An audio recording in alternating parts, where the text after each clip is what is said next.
When it comes to Christmas, Britain's country houses have always put on a great show. And Harewood House in Yorkshire is no exception. There it is, Harewood House. It's huge, it's glorious.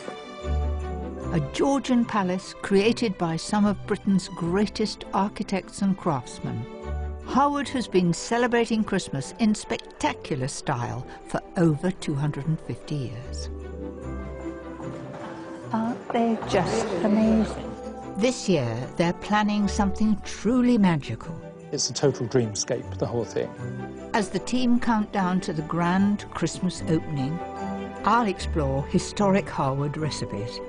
You couldn't get much more meat in there, could you? We're gonna. And show you how to cook delicious modern dishes inspired by my discoveries. It's cold outside and this is really warming. I'll learn about a royal princess with a special Christmas story. It would have boosted their morale and thoughts of home. Reveal treasures straight out of a fairy tale. Well, I feel a little bit like the Princess and the Pea. And encounter some surprising Harewood residents. Go on, just be brave. And I'll meet the dedicated team who work, That looks like it's going for a walk, doesn't it?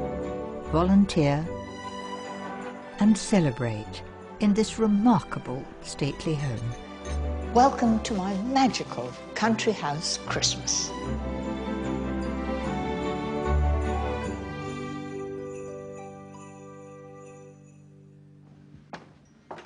Harewood was built in the 1760s and has been the seat of the Earls of Harewood for 8 generations. Since 1986, the house, gardens and priceless art collection have been managed by a charitable trust. The doors have just closed to the public, and I've been given the complete run of the house as the staff get ready for the Christmas opening in 2 weeks' time. Down in the basement, the tempting smell of ginger and spices is luring me to the old servants' dining hall. There's always one, isn't there, who has to eat them? Where some of Harewood's 230 volunteers are busy icing gingerbread men to decorate the old kitchen for Christmas. Hello there. This is the gingerbread factory. I've never seen so many designs. You're really busy. And you're all volunteers? Yes. Is this the exciting time, sort of Christmas? It is, and I think the preparation as well, it puts you in the spirit of Christmas as well. How long, Jill, have you been a volunteer? 10 years. 10 years? Yeah. And so what are your duties? I mean, this is pretty unusual to ice gingerbread. So what else are you doing in the house? Most of us here steward in the house and stand in the rooms and talk to all the lovely visitors that we have here. Do you like being a volunteer? I love it. Yes, I absolutely love it. I love the house. I love it with a passion. And I decided that when I retired, I would become a volunteer. So have all of you retired and sort of decided you'd like to give something back? Yes. Right. I think I'm going to sit down and do a bit of work. They have to smile, don't they? Yes. Oh, yes. So how many gingerbread men or gingerbread ladies are you aiming to make? Well, we just seem to keep on going. I have a bikini. Let's have a look at it. Oh, John, that's wonderful. When did you last see a gingerbread man? Oh, a gingerbread lady. Lady, yes. Have you seen that? A gingerbread house. The volunteers have an architectural jewel to share with visitors. The Earls of Harewood commissioned some of the greatest geniuses of the Georgian age. The architect was Yorkshireman John Carr. The interiors were created by Robert Adam, renowned for his delicate plasterwork. And the house was furnished by Thomas Chippendale, who made his largest ever commission for Harewood. Before the house is transformed for Christmas, I'm getting a guided tour with the head of the trust, Jane Marriott. Who was the house actually built for? It's built for the Lascelles family, who made their fortune in the West Indies, particularly around plantations of sugar and rum and tobacco. It is also, of course, that very dark history of slavery that I think we all feel very uncomfortable about.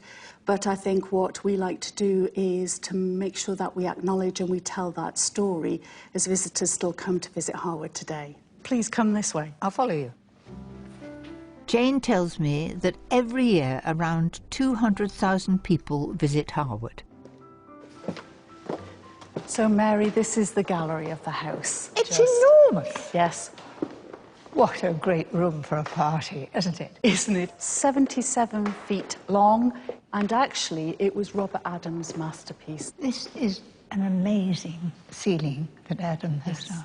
A beautiful colour scheme, and it was very much the centrepiece of the room. We didn't have the art collection in here at the time, so your eyes were immediately drawn to the Greek gods and goddesses and that feeling of feast and banqueting. And the other thing, which I should point out to you, are these pelmets. Chippendale actually carved each of these swags of material out of wood. They're not material at all. Really? No. We wouldn't know that without touching them. No. Thomas Chippendale was another Yorkshireman, born 8 miles away in Otley. His commission for Harewood took 30 years to complete and ended up costing over £1 million in today's money. In the east wing stands one of his masterpieces. This is the state bedroom. Wow. Is that opulent? Is it grand? I've never seen so much gilt in this fantastic silk. Designed by Thomas Chippendale, especially for the state bedroom, and it was for very important guests, so of course it had to look that opulent and that beautiful. Wow, has it had any royals actually sleeping in here? Yes, Princess Victoria, when she was 16 years old, before she became Queen Victoria. And we have some diaries from Princess Victoria, who talks about how comfortable she was sleeping here and how excited she was because she was able to stay up late and party. But of course, she also had to sleep in the room with her mother, because at the time, before she was married, she would always have to sleep with someone else. It's just to keep an eye on her. She's obviously a little monkey. Exactly. So, may I just try for a moment? I'll be very careful. Yes, please do. It's quite high, isn't it? And they were smaller in those days. Yes. How would they have got on the bed? So there would have been steps up to the bed, but of course you are climbing on 3 mattresses under that silk. Well, I feel a little bit like the Princess and the Pea.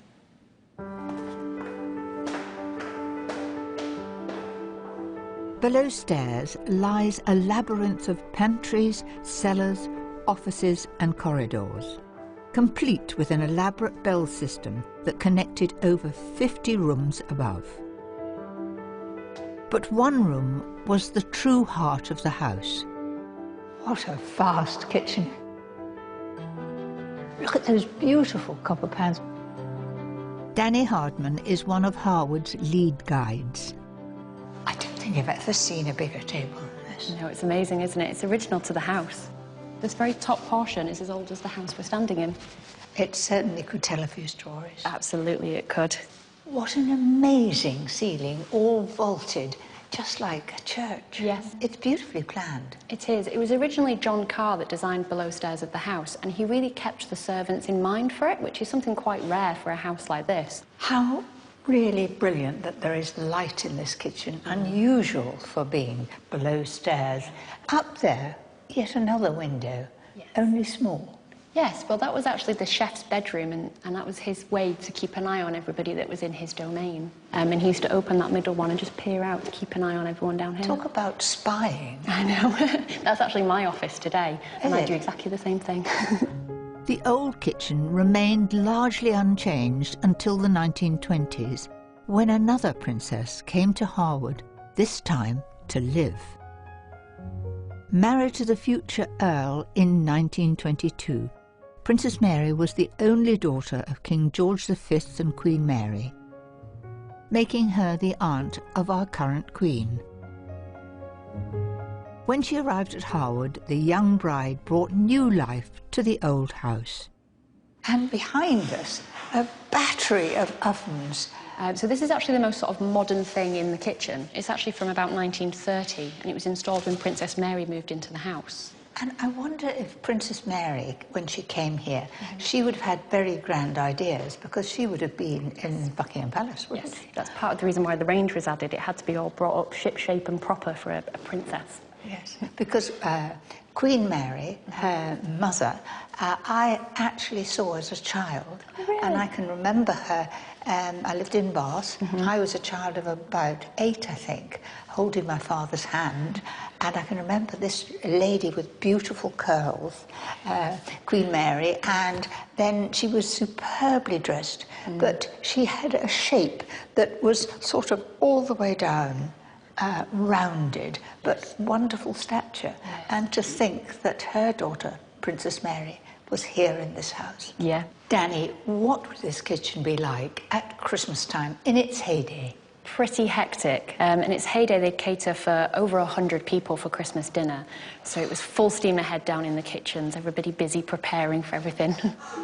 That's really good. Some more shiny ones than that. 100 people is quite a houseful. My Christmas guest list is a little bit shorter. But when friends drop by, I love to spoil them with this comforting festive recipe from my childhood. There's nothing more Christmassy than the smell of spices, treacle and ginger. The whole house will smell once I start baking my treacle spice tray bake.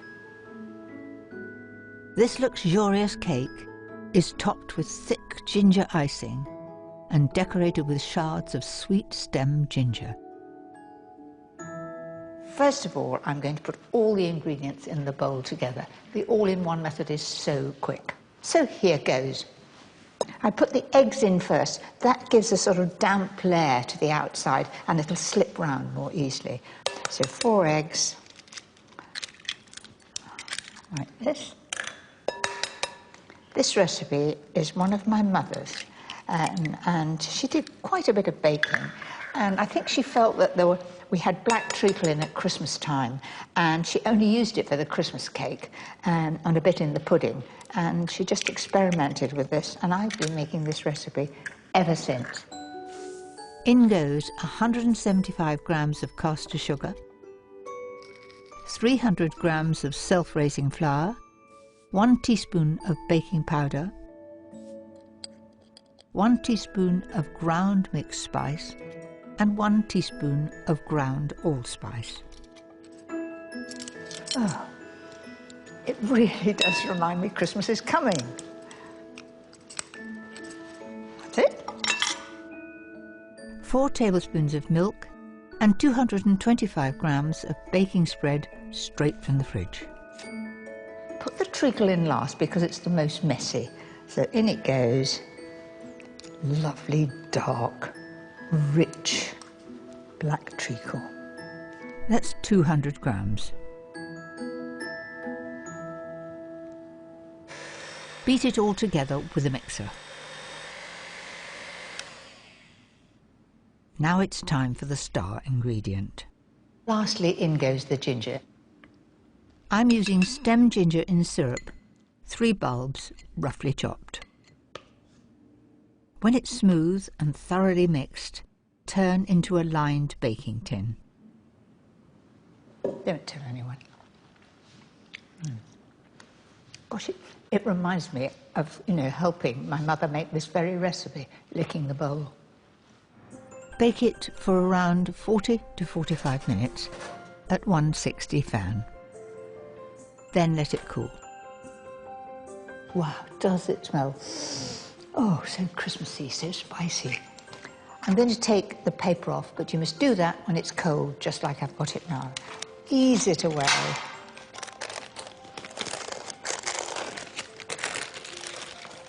Now, it's got to be stone cold, otherwise this would crack and break, and we don't want that to happen. That's it. And now to the ginger icing. Sieve 225 grams of icing sugar and add about 6 tablespoons of ginger syrup. I'm going easy. I can't go back. Add a little at a time until you've got a smooth, thick icing. This is just perfect. This is the consistency, look.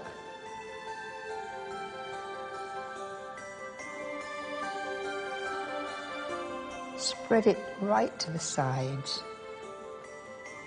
So that's beautifully even over the top. And a nice thick layer too. To decorate, I'm using finely sliced strips of stem ginger. I like to create a trellis pattern so everybody gets a generous helping. These warming spices, treacle, ginger, just what you want at Christmas time. It's cold outside and this is really warming.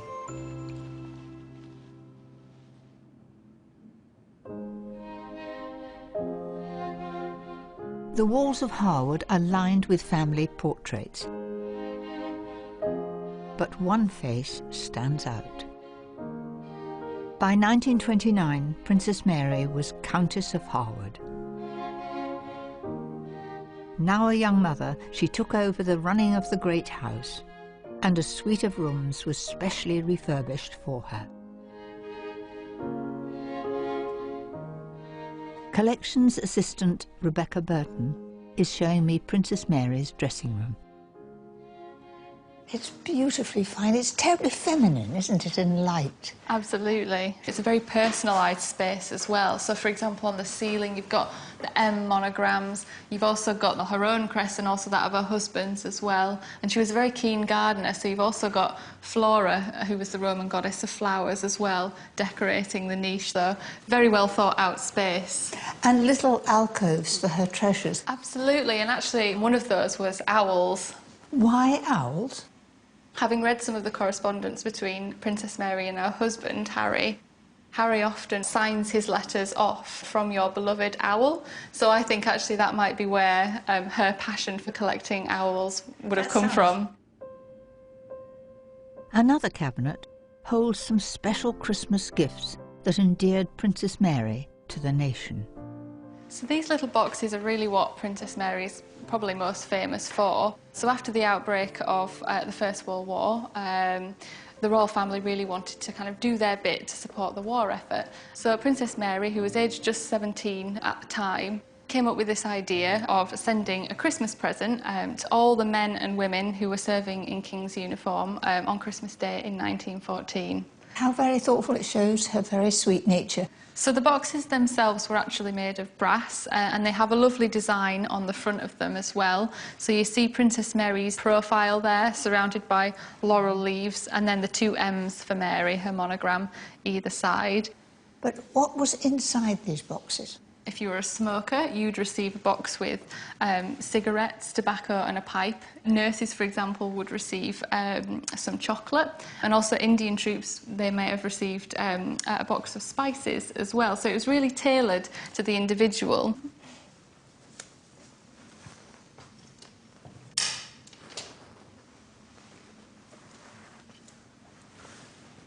So every box would have contained a Christmas card and also a photograph of Princess Mary as well. This is right without gloves. Well, that is the crown of Mary at the top, an M for Mary. Imagine the excitement as they open this. From Princess Mary and friends at home, with best wishes for a victorious New Year. And that'll make them think, yes. Yes, we can do this. So carefully back there. And what would have been underneath that? So this particular box actually has a little pencil. So it's a bullet case pencil, which actually, again, is inscribed with the Princess Mary monogram as well. So you'd be able to pop it away when you're finished writing. Can you imagine how touched they would have been? It would have boosted their morale and thoughts of home, and they would treasure it perhaps to take home to see their children. Absolutely. They were intended as a symbol of home more than anything else, you know. I think it's such a lovely idea. How many boxes were sent out? So in total, across the entirety of the war, there was about 2.5 million boxes distributed during that period. So phenomenally large-scale projects. But think of all the lives that were lost then. Some of those beautiful gold boxes are most likely in France and, you know, under the ground, having been dropped and so forth, because so many were lost their lives, didn't Very they? possibly, yeah. But we do have these remarkable stories that actually of the gift boxes actually saving soldiers' lives. So you can see a picture here with actually a bullet hole in. So some of the soldiers would keep their box in their top pocket, and then you'd have, obviously, a soldier would be shot. And actually we've got thank you letters and things to Princess Mary describing the fact that the boxes saved their lives. I think it's such a lovely idea. Absolutely.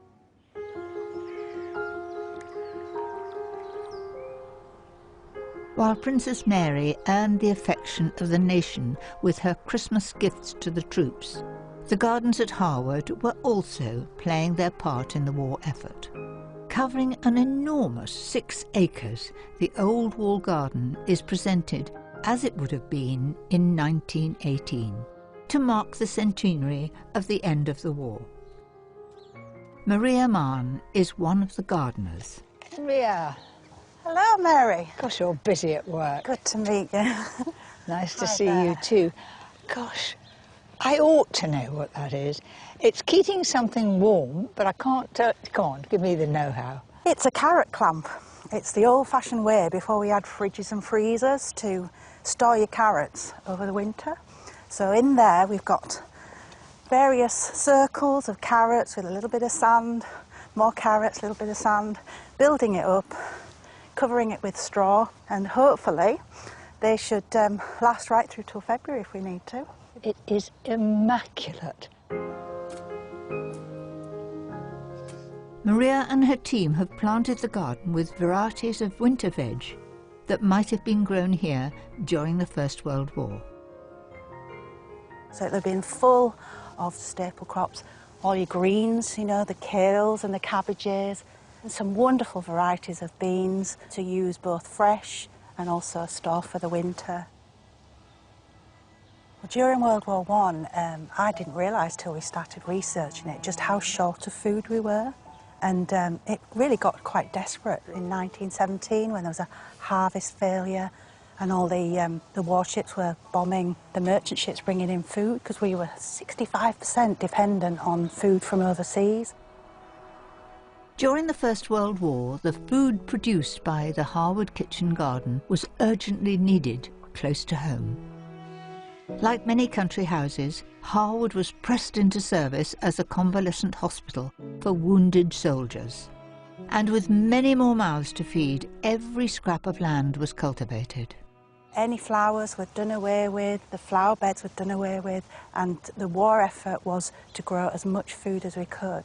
And so Harewood did a lot to help feed all the convalescing soldiers in the house. Over the period of the war, there was 1,269 soldiers convalesced in the hospital that it was turned into. And so they all needed feeding, as well as the staff and the nurses. And the staff that ran the garden were mainly the land army, because all the men had gone to war. That's right. There was over 250,000 ladies working on the land during the war, part of the women's... In Britain? Yeah, in Britain, yeah. And if it wasn't for them, we would have starved. At this time of year, much of the garden is bare, but it's during winter that many root vegetables are at their finest. And for my next festive recipe, I have my eye on some sweet Harewood parsnips. Oh, that's not so good one. Oh, there's a better one, look. Give me all. I don't want to waste That it. looks like it's going for a walk, doesn't it? There you go. Oh, Maria, thank you very much. You're welcome, thank you.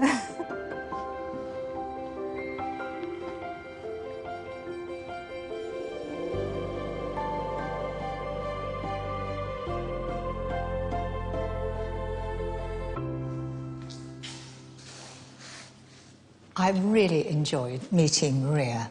What a task, a 6-acre walled garden. And there were masses of those parsnips, and they were real whoppers, and I'm going to use them in a recipe now. These are my parsnip blinis, topped with a Christmassy cranberry sauce and a delicious local Yorkshire blue cheese. First of all, I've got 125 grams of self-raising flour, And to give a little bit of extra rise, I'm going to add some extra baking powder and just 1/4 teaspoon. Half a teaspoon of sugar and a little salt. Then I'm going to make a well in the middle. No need to beat the eggs first, just drop them in. Then slowly add 75 ml of milk and whisk until it's nice and smooth.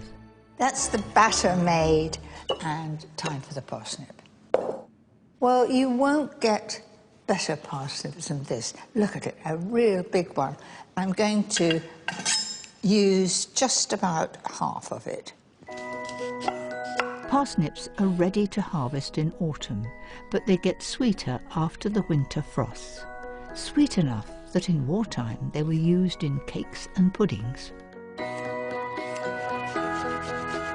Add the grated parsnip to the batter. Then give that a stir. So it looks as though it's lumpy, but it's just pure parsnip. This should make around 40 to 50 blinis. Right, I've got a pan on here. That feels fairly hot. Take a teaspoon of the batter and make a little circle. They've got to start to have a little bubble on the top and be set. They're coming along nicely, ready to turn over. Then it's time for the topping. First peel and finely dice a pear. I know all about pears because I do one every morning for my husband's breakfast. And then I'm going to grate some of this Yorkshire blue. When you see in recipes that you crumble it, have you ever tried crumbling a lovely, beautiful, moist blue cheese like this? Most of it goes up your nails. I think it's much easier to take a grater and grate it. Once the blinis are cooled, you can spread on some Christmassy cranberry sauce, then top with pieces of pear, walnuts and the Yorkshire blue. Having the cranberry sauce gives all these toppings something to stick to. Nothing could be more Christmassy than Yorkshire blue cheese, lovely crunchy nuts and cranberries. I'm quite pleased with those. Perfect for a Christmas party.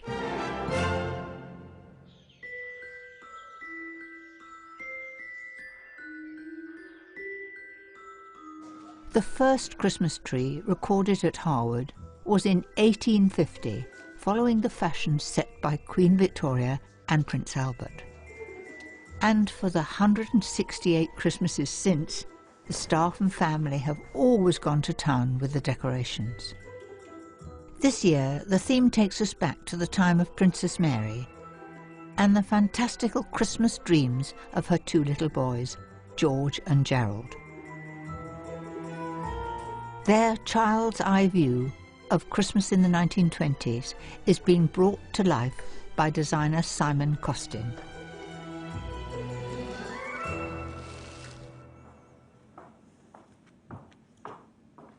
Simon, hard at work. This is spectacular. What did you have in mind when you started? Well, the idea is that the 2 children, George and Gerald, have gone to bed. It's Christmas Eve, wildly overexcited. But their dreams were so intense that they've infected all the rooms. It's the dream of their mother's wedding dress, of Princess Mary's wedding dress. The 2 boys? Of the 2 boys. But in their minds, it's all become muddled with the Christmas tree.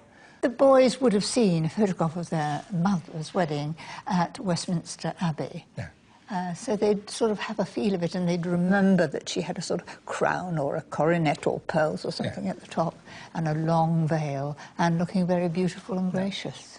So we've reimagined that as this sort of slightly deranged Christmas tree wedding dress.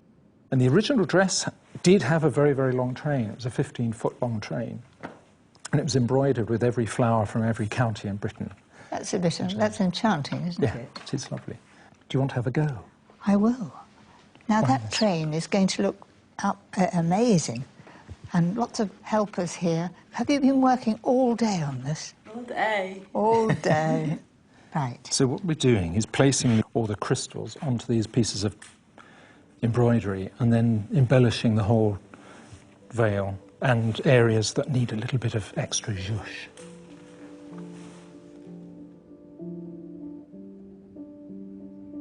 It's very effective, and it is magical. Throughout the house, Simon is decorating 8 rooms, each one a different scene from George and Gerald's Christmas Eve dreams.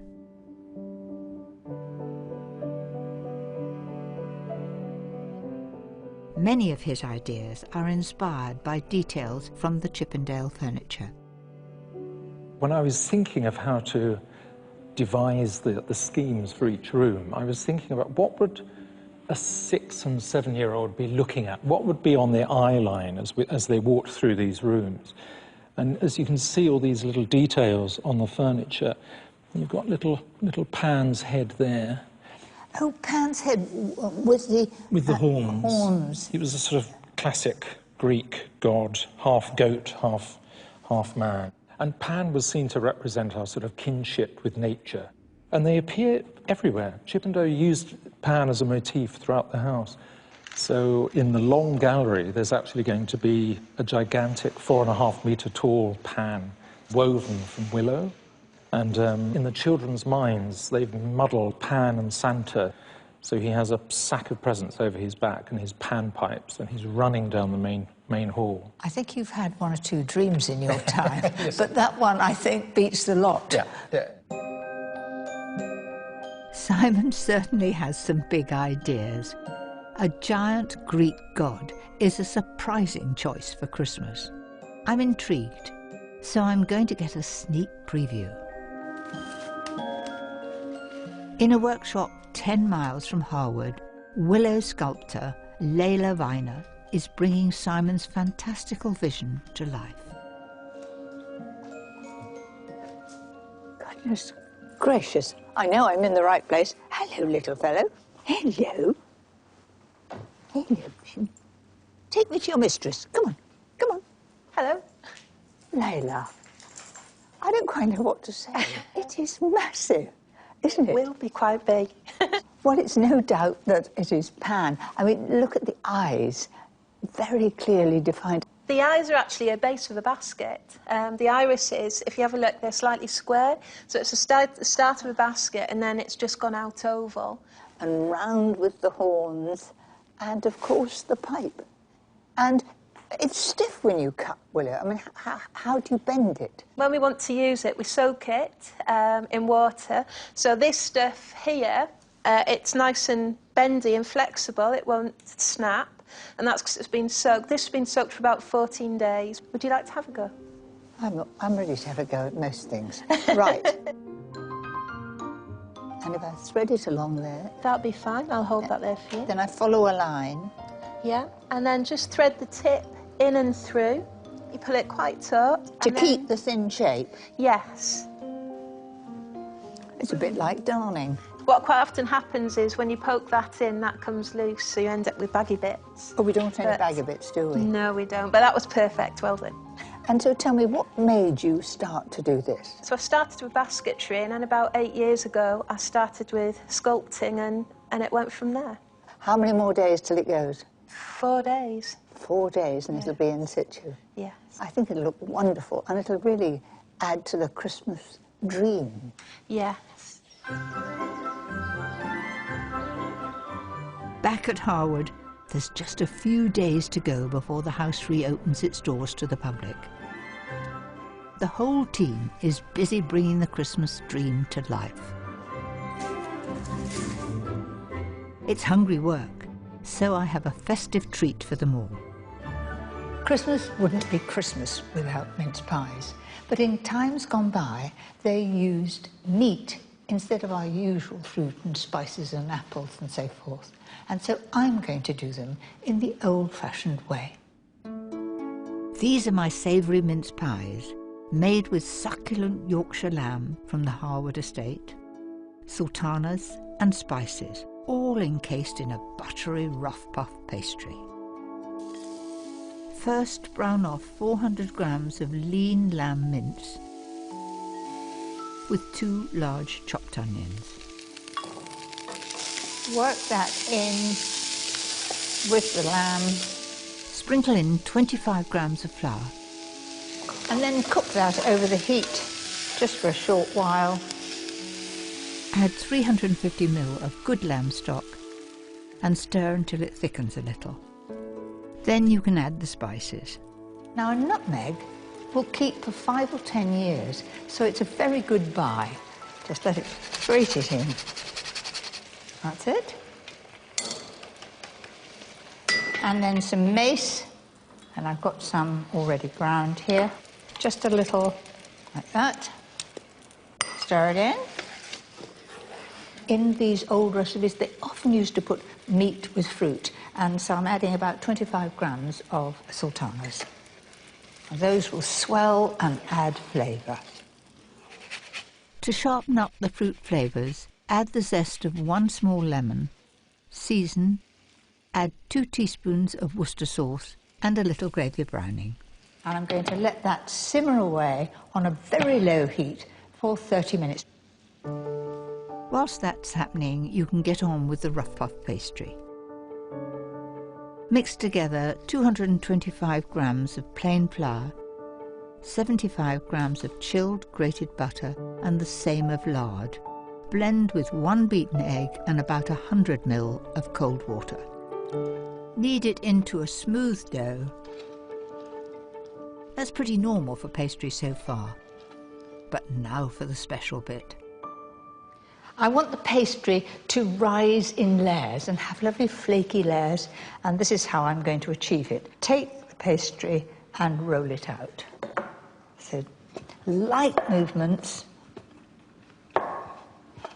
And notice that I'm not pushing all the air out at the end or at that end. I'm keeping the air into the middle. It makes the best pastry. I'm going to fold it up like that, a bit like a book, and turn it once. Repeat this sequence twice more, then pop it into the fridge. Once both the pastry and the meat are well chilled, we're ready to finish the pies. Historically, these pies were made in an oblong tin to represent the manger in the Nativity.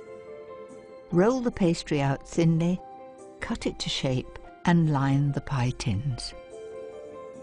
Make sure the filling is stone cold, otherwise it will start to melt the pastry and you won't get those flaky layers. Push that down inside. Put the lids on top like that. In order to get a good seal, I'm putting a rolling pin across the top. Push that across like that. Top with a pastry leaf, glaze with beaten egg, and make a hole in the centre to let the steam out. And they want to be in the oven, a fan oven at 200, that's quite hot, and they will take a time to get really crispy brown, about 45 minutes, but keep an eye on them on the last 10 minutes. Once cooked, they should be golden brown all over. They're a comforting taste of Christmases gone by. And I know just the people who will enjoy these. Down in the old still room, the decorating continues. Think about your colours, like what colours look nice together. Can't decide because I really like them just green. Local florist Sarah Richardson is showing some of the volunteers how to make traditional Christmas wreaths using evergreens from the garden. Well, this is where the work is going on.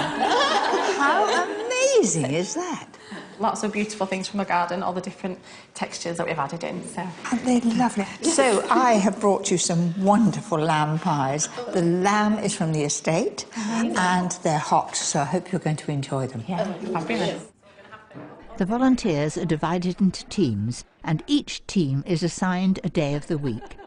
These ladies are the Friday gang.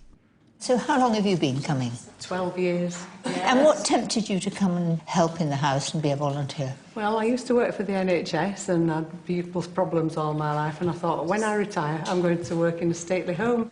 So what do you get from working here as a volunteer? You just have to look around, don't you, to see the house, the grounds, the visitors, our friendships. It's just everything about it.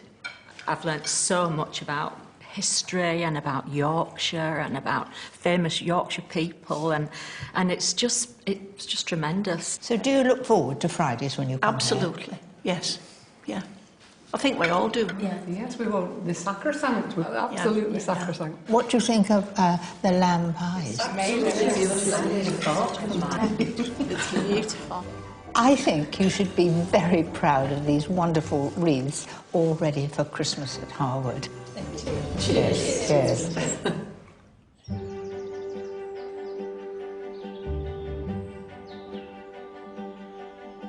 While the house and gardens are managed by the Harewood Trust, the Lassells family still runs the wider estate.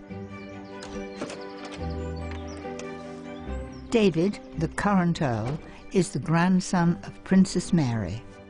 Today he's taking me on a tour. Good morning, Mary. Welcome. Good morning. What a glorious day for a drive. It is beautiful, isn't it? When you were a little boy, was it tremendous to come down here exploring? It was a great adventure playground. It was wonderful. Although the countryside here looks natural, much of it was created in the 1770s by the renowned landscape designer Capability Brown.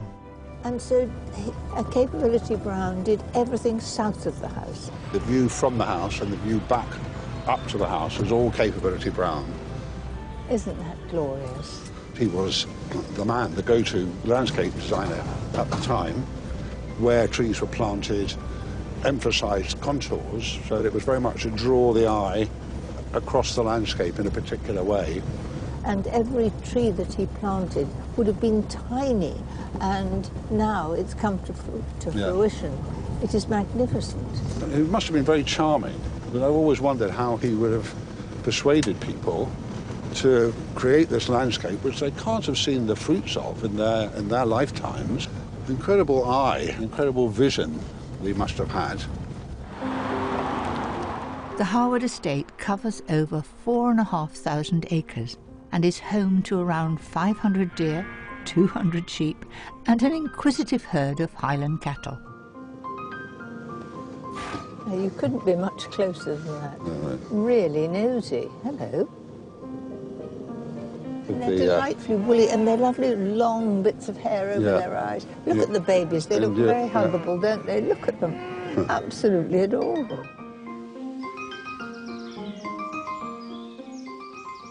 Oh, and there are the deer. Look at that.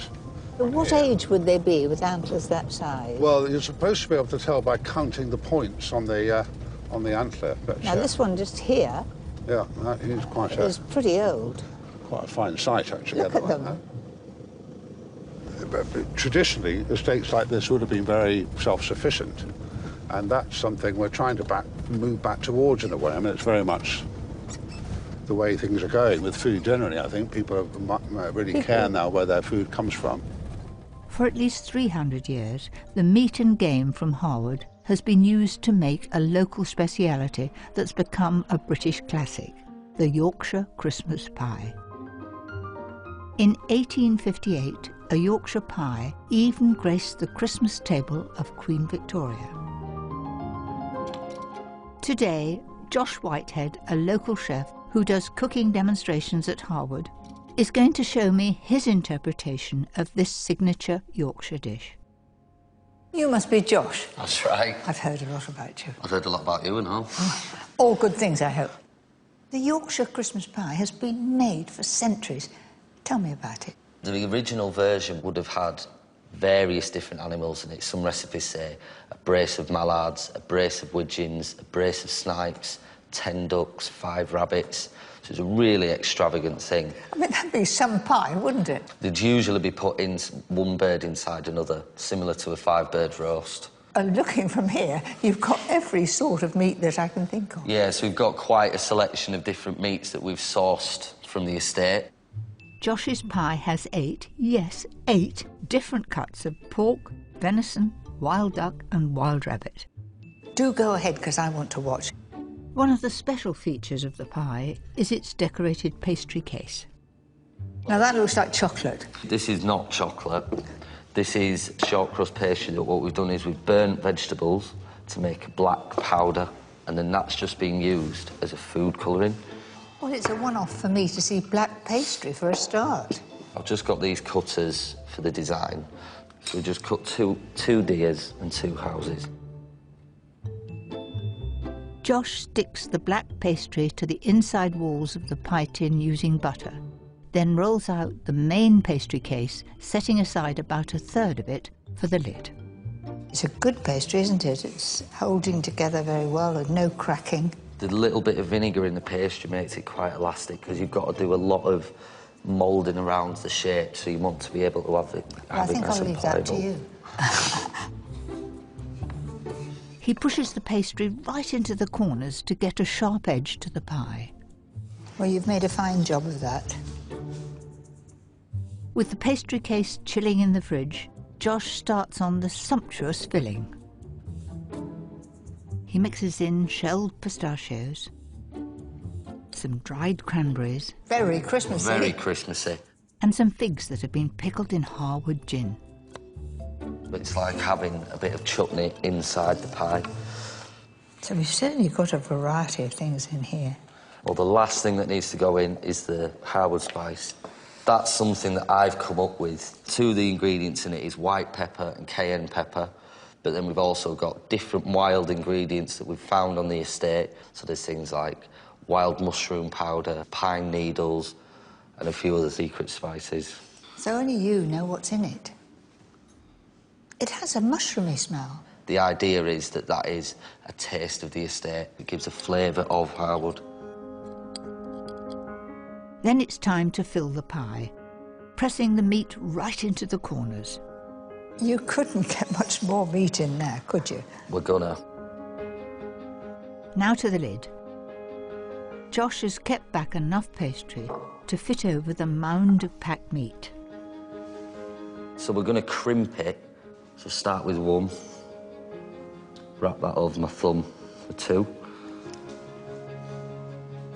So you twist it over and press your thumb. Then Josh seals the pie with several layers of egg wash.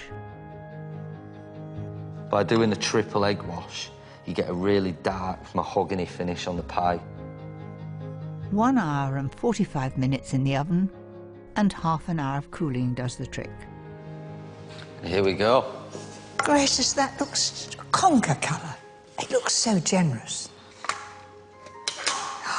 And there are our reindeer. Isn't that absolutely amazing? So there's his reindeer and the Harewood House. Josh serves it cold with pickled walnuts. It's just full of flavour. That's a real taste of Yorkshire. Yorkshire Christmas pie, your version, and it's the best. Thank you very much. The grand Christmas opening is almost upon us, and the star of the show is on his way. The 4-metre-high figure of Pan is ready to take his place in the long gallery.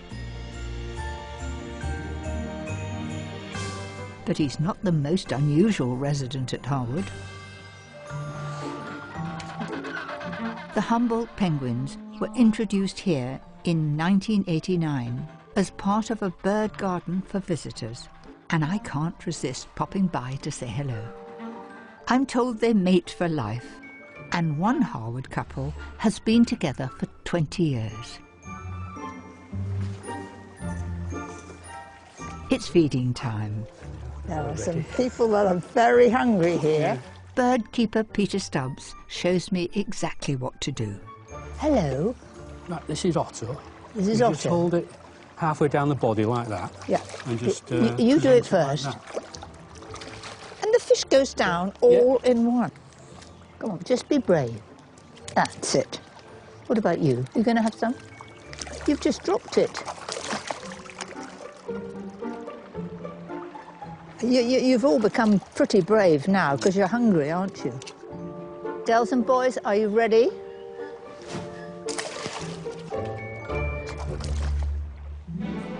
I'd love to linger, but there's work to be done. Back at the house, the countdown to the grand opening continues. And it's all hands on deck, adding the finishing touches to the decorations. But before the doors open to the public, there'll be a special preview for the staff and volunteers who've worked so hard getting it all ready. And I want to say my own special thank you with a luxurious treat that harks back to one of our oldest Christmas traditions. I'm going to make a very special celebration cake, Twelfth cake. It was specially served on Twelfth night. But this time, it's for that wonderful team who have been getting the house ready for Christmas. They've worked all hours, and the result is amazing. This cake has a lot of ingredients, so you'll need a good-sized bowl. In goes 5 large eggs, 250 grams each of softened butter, caster sugar and self-raising flour, and 75 grams of ground almonds. Give it all a good mix. That's beautifully smooth now. It's stiff because it's got to support the fruit, and we don't want all the fruit to go to the bottom of the cake. We want it to be dispersed all the way through. Then add 350 grams of dried apricots and 200 grams of pineapple pieces. Make sure to dry them really well. Then 100 grams of chopped almonds. And I've kept them fairly coarse because I want to come across them as you eat them. It gives a lovely bit of texture.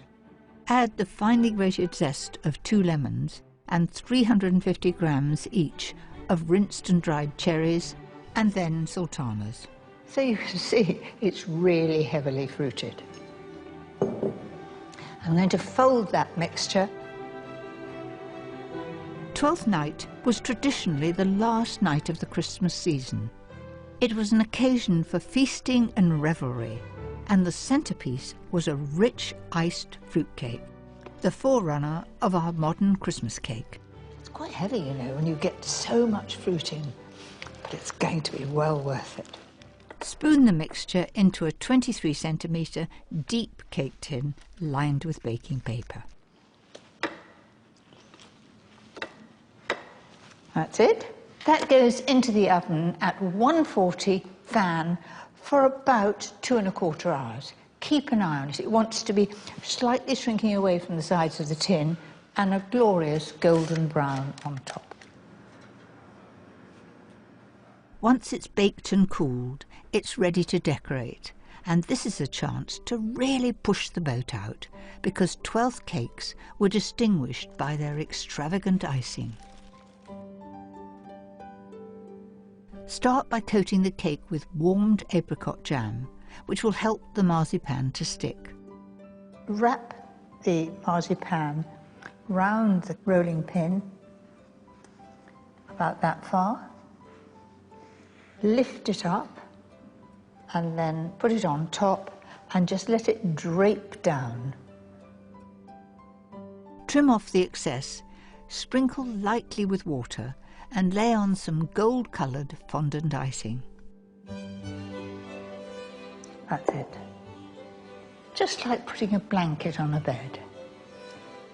An icing smoother will give it a smart finish. Now it's the grand finale, just the decoration, the part that I really love. Brush with edible gold dust for a truly luxurious touch. I've got here some edible lace. There it is, and I'm going to just brush it with water because that's what you have to do, and then gently put it in place. Press it into the cake. That's it, and it's sticking quite firmly. 12 cakes were decorated with crowns because traditionally on 12th night, masters and household staff would swap roles, and a servant could become king for the evening. So we have the crown, 3 silver balls, and then a star with a gold ball, and continue all the way around the cake.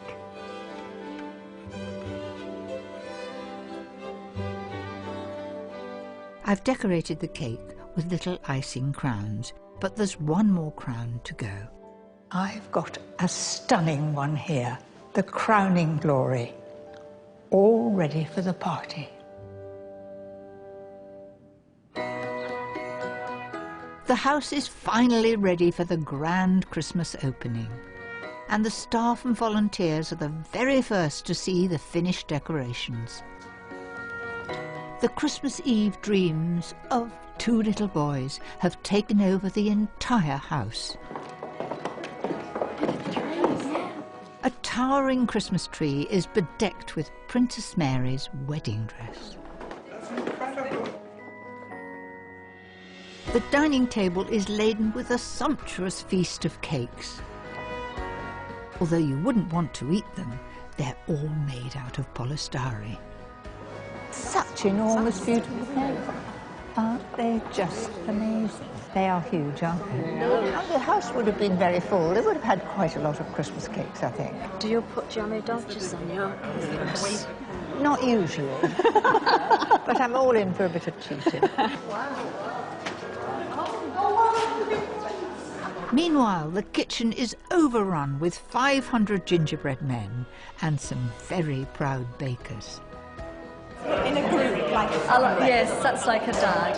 The little gingerbread men are escaping. They're escaping, they're hiding inside the pots of The milk. smell. I can smell it. You? I can smell it.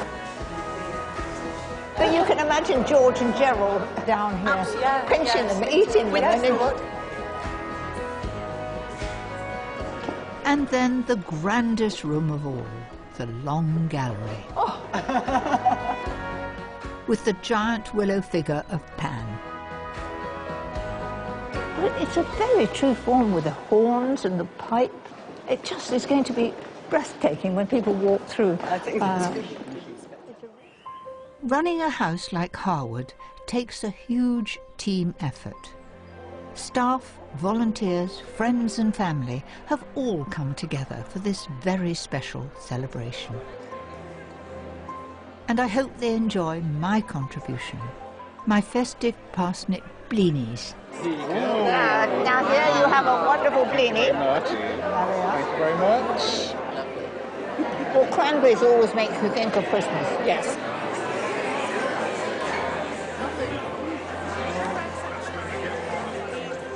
And of course, Twelfth cake, an indulgent reminder of Christmases past.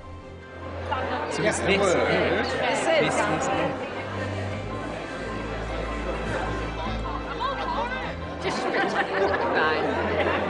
is lovely. Oh, wow. It's another chapter in the history of a very special house. A time for everyone to come together in the true spirit of Christmas.